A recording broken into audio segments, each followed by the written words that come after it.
need to close the wounds that divide and bring unity to Virginia.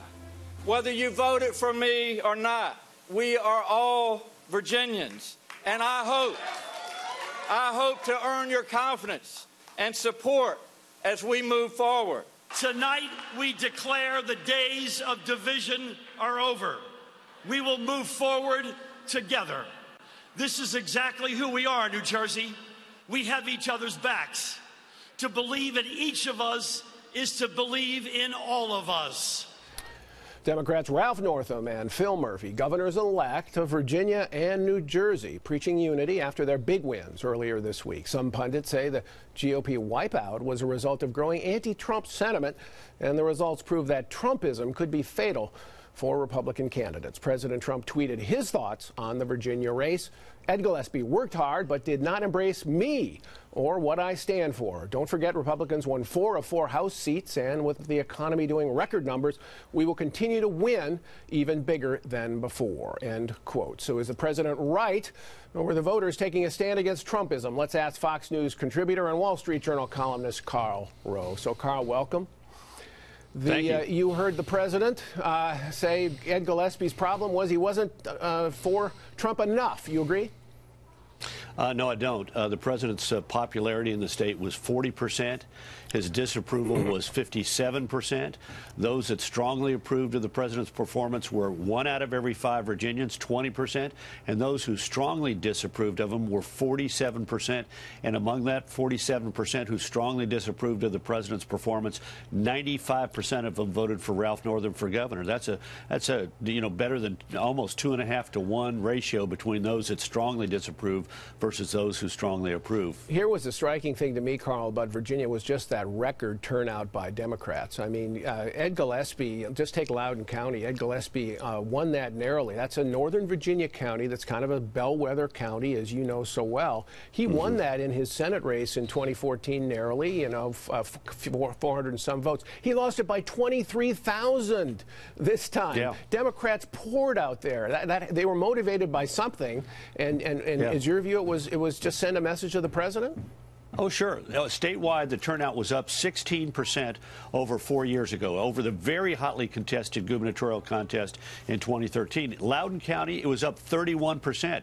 Look at the rest of Northern Virginia. Alexandria City, up 26%. Fairfax County, the biggest voting jurisdiction in the state, up 23%. Arlington, up 26%. But Loudoun County, 31%. A third more voters voted in that county this year than 4 years ago. And if you look at the Republican parts of the state, turnout compared to 4 years ago was either up a little bit or down.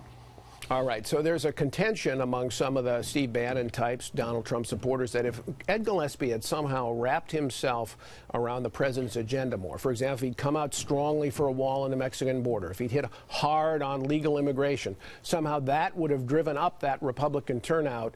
Does that sound plausible to you?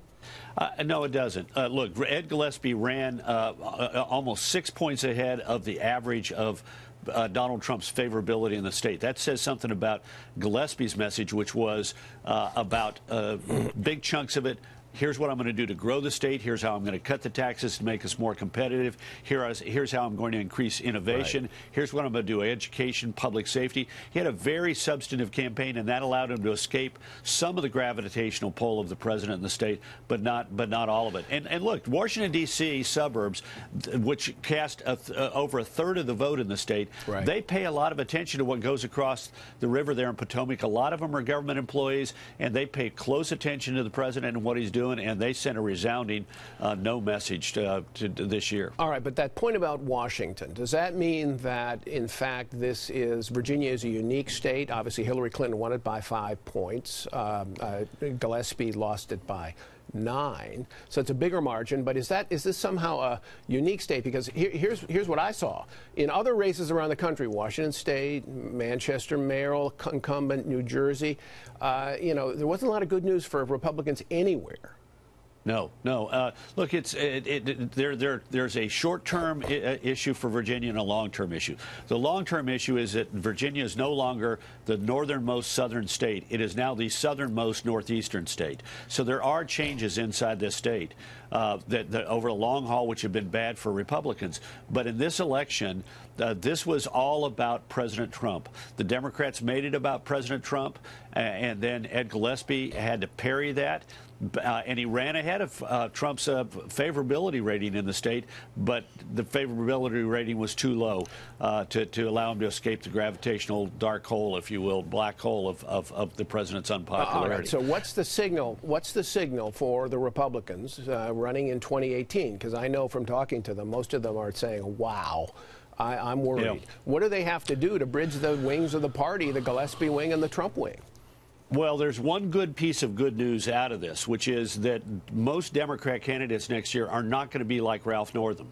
Ralph Northam voted for George W. Bush for president twice, contemplated running as a Republican candidate when he entered politics, represented a relatively conservative part of the state, a Republican part of the state, the Tidewater area, Virginia Beach and Chesapeake, and he was not the kind of left-wing lunatic that the Democrats are seeming to insist upon nominating for office. But having said that, what this says is if your state or district is like Virginia, that is to say Hillary Clinton won it by 5 points, you better batten down the hatches and get prepared and be able to share with the people what it is that you've achieved, what it is you want to do, who you are, and you ought to cover that district or that state like the morning dew in order to make sure that people know who you are and don't confuse you for being Donald Trump. The second thing is the president had better work on getting his numbers up. Otherwise, on Election Day 2018, he's going to turn around and there are going to be a lot of people who got defeated who should have won, and they're going to and who have an R behind their name, and he's going to get blamed for it. All right. Thank you, Karl Rove. Good counsel that.